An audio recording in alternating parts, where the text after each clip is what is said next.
Back on the SportsMax Zone, former president of the Trinidad and Tobago Football Association, the TTFA, David John Williams, is continuing his attempt to clear his name following a series of allegations about his handling of the body's finances during his time at the helm. John Williams is specifically refuting claims made in reports on Guardian Media Limited platforms, most notably an investigative piece entitled TTFA's Secret Trail to Panama.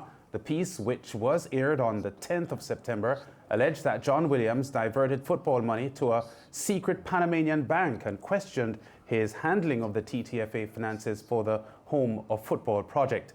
Here are some of the specific statements David John Williams is taking issue with. Statements by GML and Mark Bassant. We discovered a personal offshore bank account belonging to David John Williams being set up during this time.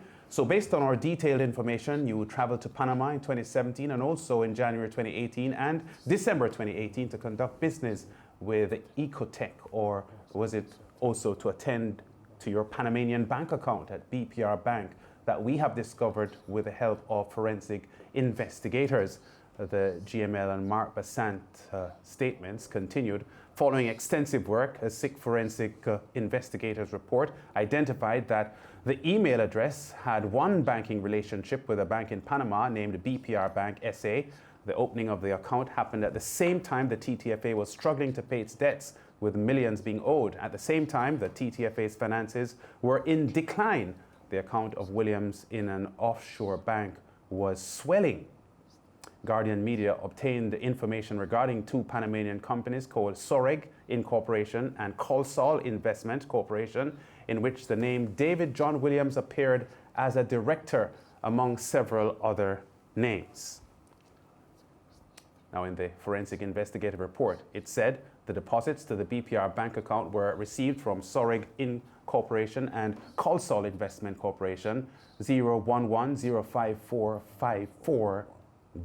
Forensic investigators allege that John Williams inserted his name into these companies listed as a director and secretary. This, they say, made it easier for him to then approach BPR Bank SA to open an account and may have later transferred the money. Now, we are in receipt of several documents that seek to disprove the allegations made in that special report. David John Williams now joins us on the SportsMax Zone. DJW, welcome to the SportsMax Zone. It's been some time that you've been on. Can I first ask you, David John, why it has taken 3 months and almost a week for you to respond in the way that you were about to these very damning allegations? Good evening, Lance. Good evening, George, and good evening to Wayne, the gentleman who says he's a better golfer than me. The next time you are in Trinidad, I want to challenge you to a game. But specifically to the point, first of all, I had to verify all the information. As you know, I could not have traveled to Panama, as the goodly gentleman said he couldn't travel to Panama as well. So I had to hire Panamanian attorneys. I had to get all the information verified. I had to get it translated. And of course, I had some challenges in the last month with the loss of, a family member. But now is the time to speak. And then at the same time, there was a lot of confusion going on in Trinidad and Tobago football. And I didn't want to add fuel to the fire. And now is the time for me to talk and specifically to clear my name. Yeah, you lost a family member. You said it was your dad, wasn't it? Yes, it was, yes. I don't suspect that the stress of the allegations against you would have in any way, affected his health, did it? I hope it didn't. But as I said, my father knew the children that he raised, and he knew that his son would not be involved in such damaging sort of activity. Yeah. All right. We remember the piece well, Mark Bassant did, and we remember him confronting you on a golf course, asking you several questions to which you deflected, and you seemed more interested in getting through with your golf game. How shocking was that, and how much discomfort did you feel at that time, before we go into some of the things you have to say now about what was said then? Well, it, of course, was very disconcerting, Lance, and let's put it in perspective. You're leaving your home, you're accustomed doing,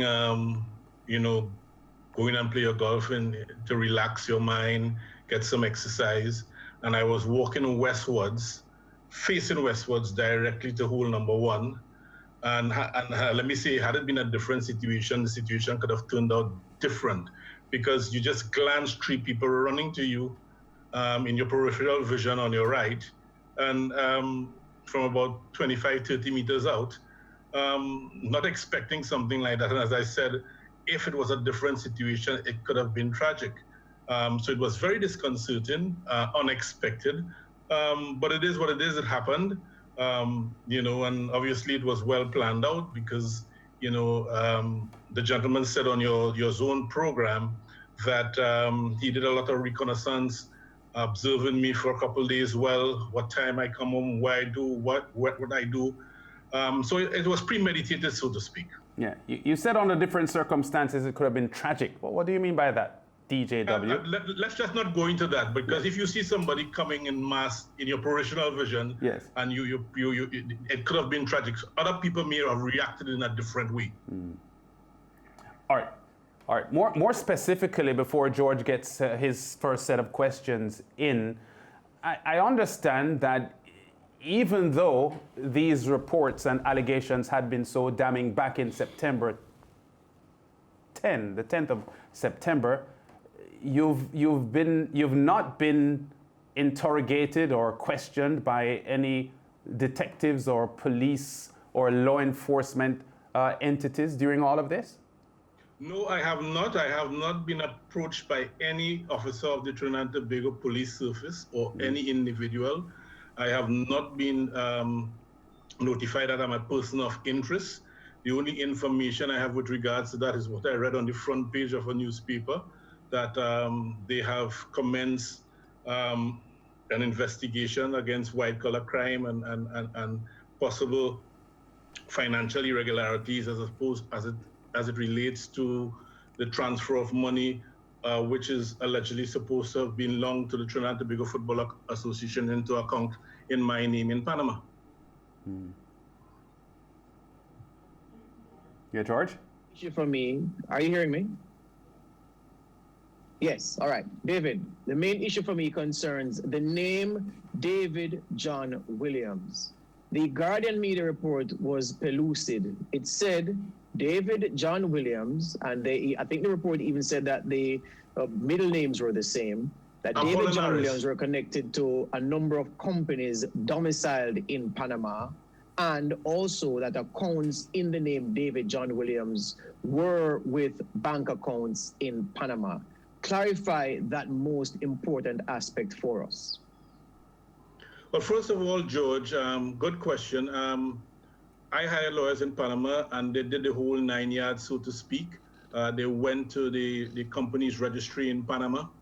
I gave powers of attorneys to them in Panama to approach BPR Bank. But what was discovered, that there is indeed a name, David John Williams, who was a board member, a director, and a secretary in Consol Investment and Soreg. Those appointments took effect in 1978 and 79. At the same time, I was attending Aprima College. And that David John Williams was domiciled in Hong Kong.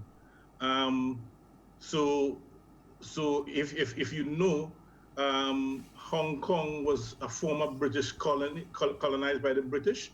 So there would have been a lot of British nationals living there. So it possibly exists that David John Williams, a common name, existed, and they felt it was this David John Williams. The issue of the middle name was what perked a lot of people's antenna, because they're saying, wait, it can't be a coincidence that David John Williams of TT fame and the name David John Williams on those accounts and with those companies in Panama are different. Well, it's unlikely they're going to be different if they have the same middle name. Did this David John Williams, connected to those two companies in Panama, have the same middle name as you do? Do you share the same middle name? As far as I know, on the documents obtained, Lance, it's absolutely two different persons. and the documents are provided, which is anybody can access now because it's on my Facebook page, and I sent it out in a statement.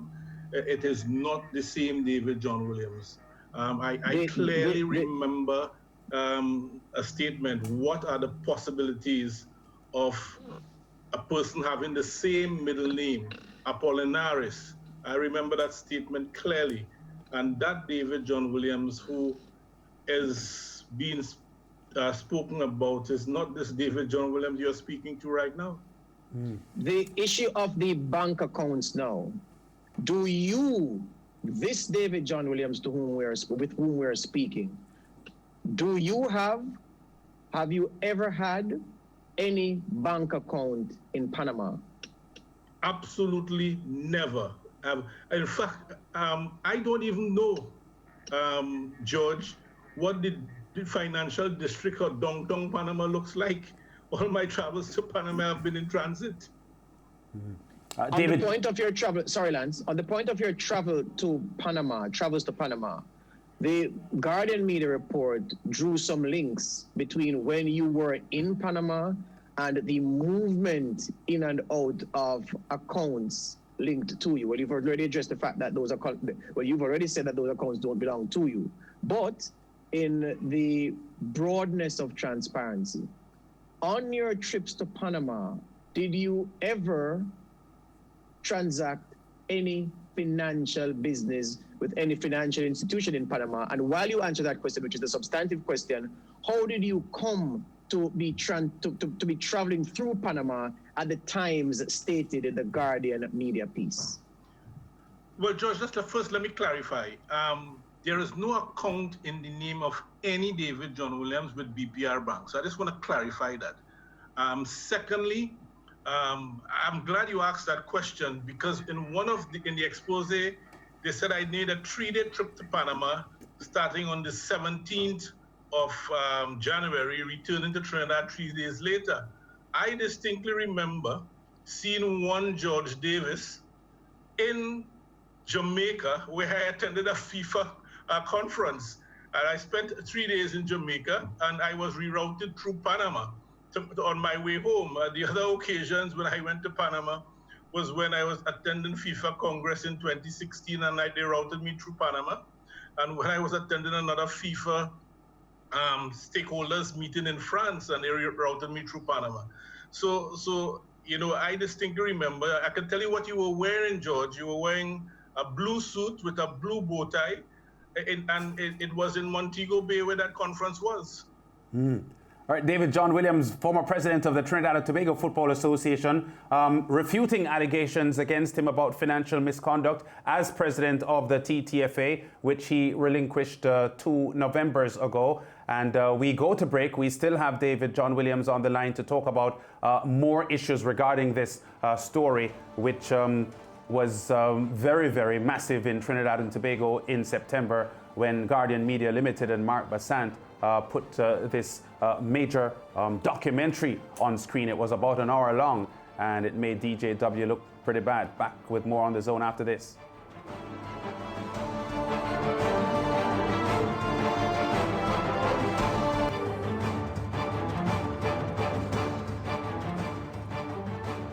Live on the SportsMax Zone on this Tuesday, discussing with former Trinidad and Tobago Football Association President David John Williams, defending himself against allegations of mishandling of finances while at the helm of TNT's football. George, you were in the process of talking to DJW.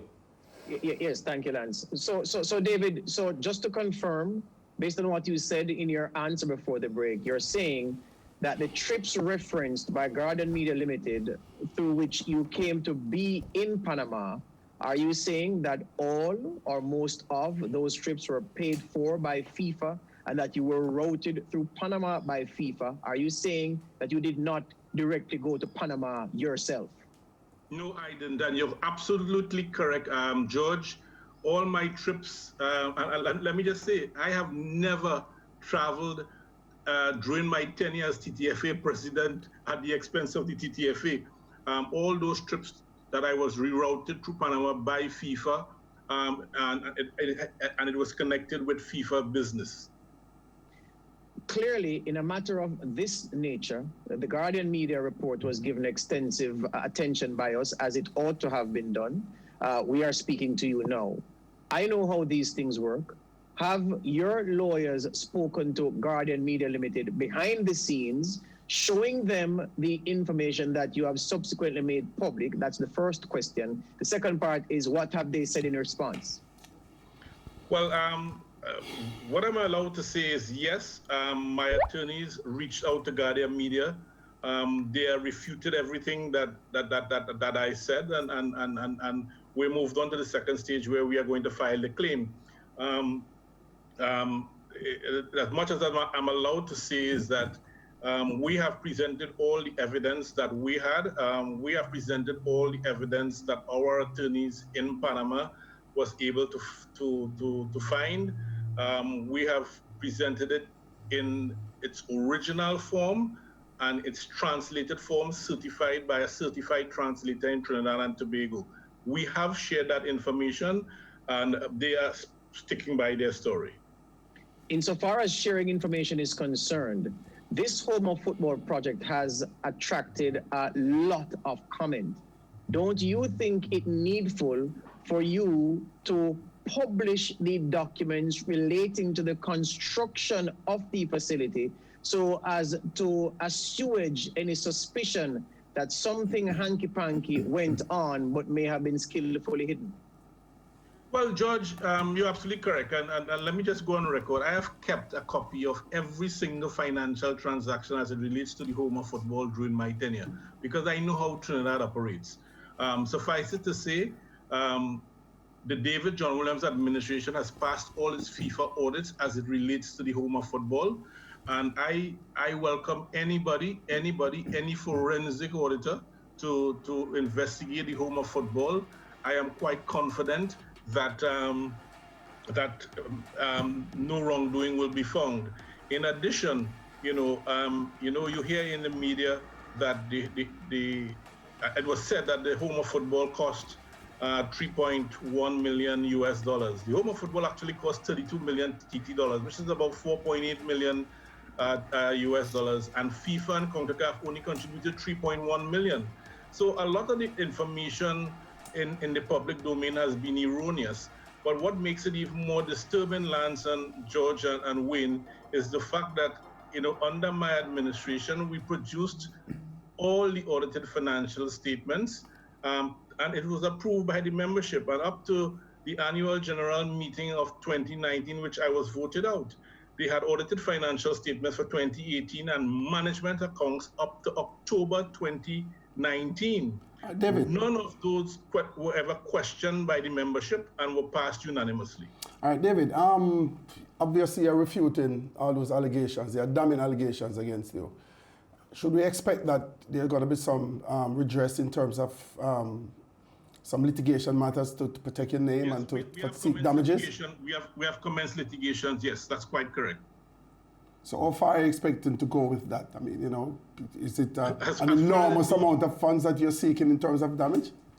No, the question has not arisen in terms of funds. The first order of business is to clear my name, which is very important. That's the only thing you have in life. I mean, whatever the consequences of that action, if it is proven correct in court, that is for a judge to decide. That is not for David John Williams to decide. It was never an issue of money. It was always an issue of damaging a name that I have built over the years, and a family name, and a story that has damaged my family, it has hurt my family. I mean, when one thinks, I have a son whose name is David John Williams that is 18 years old in January, and he has his whole life ahead of him. So you think about living in that scenario, and when you see somebody go at lengths to discover a David John Williams, not do the investigation and pin something like that against me, that I somehow framed a plan, concocted a plan, put it how you want, to enrich myself to the tune of $1.5 million US in a Panamanian account. Mm. David John Williams, very important and very serious discussion here, because this story continues. You have said in the past 10 minutes that The Guardian Media Limited is standing by its story. Your lawyers are addressing the story, so we know we haven't heard the end of it. Thanks for talking to us, and we will keep following this story. Yes, sir, I'm most welcome. And Wayne, anytime I'm in Jamaica and you are in Trinidad, I'll challenge you to that golf game. Please, David, let me know when you're in Jamaica so I can fly out, because I've never played golf. I've never challenged you in golf. So therefore, let me know when you're coming here so I can fly out. You are a better golf player than I am. I was on the program. I have a very good memory. You are? Correct, George and Lance? You sure it wasn't George who said it? No, it was Wayne. I am sure it was Wayne. And this is not cricket, my friend. It's golf. Well, once there be no litigation involved, then I'll accept. David John Williams, he's pulling off a shaggy. He's saying it wasn't me. It wasn't me. But we'll talk. I'm sure it wasn't. The record will show that. Yeah. Gentlemen, it has been a pleasure. Thanks for having me. Yeah. George, something very interesting here, because I was looking through some pre-TTFA election interviews and so on ahead of November 2019. And there was an interview that Jamal Shabazz, a huge football figure in Trinidad and Tobago, both as an administrator and as a football coach. He had also coached Guyana's national team and is currently the St. Lucia coach. He had told Fazir Mohammed in the TV6 morning show just a week ahead of the election that this election coming up is a very dangerous election. That was the word he used, dangerous. Now, following DJW's loss, we have seen what has happened, and we have seen the documentary that Guardian Media Limited put out. The word dangerous that Jamal Shabazz used seems, at the moment now, looking back, to be a very prophetic term. Yes, and I'm just going to speculate here, but it's educated speculation. It was dangerous from whichever side of the coin you look.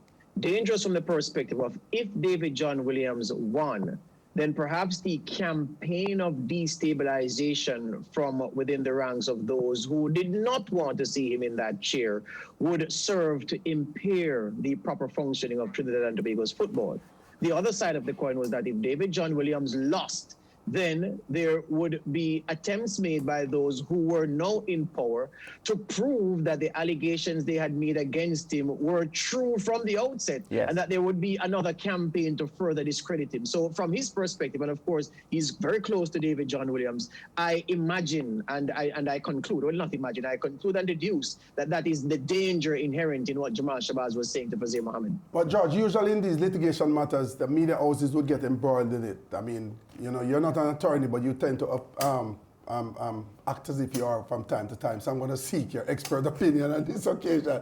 Would you say that any media houses would be involved because they had actually carried the story that he considers damning to him? No. So what it is that, and based on my understanding of this specific case, any damages that David John Williams will seek to recover would be from the entity which produced and aired the story. Those of us who ran with what was reported won't be damaged. And I know why you asked this question, Wayne. You have a good memory, though you pretend to not sometimes.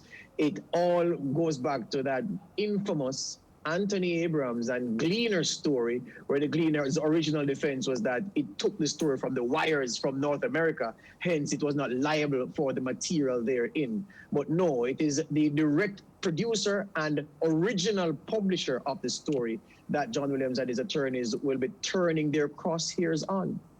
Yeah, well, a lot is going to be said in the coming months about this story, I'm sure, because as you just heard, David John Williams confirmed that his attorneys are addressing the issue to clear his name. Guardian Media Limited is standing by their story. We go to break. Back with more on the SportsMax Zone after this.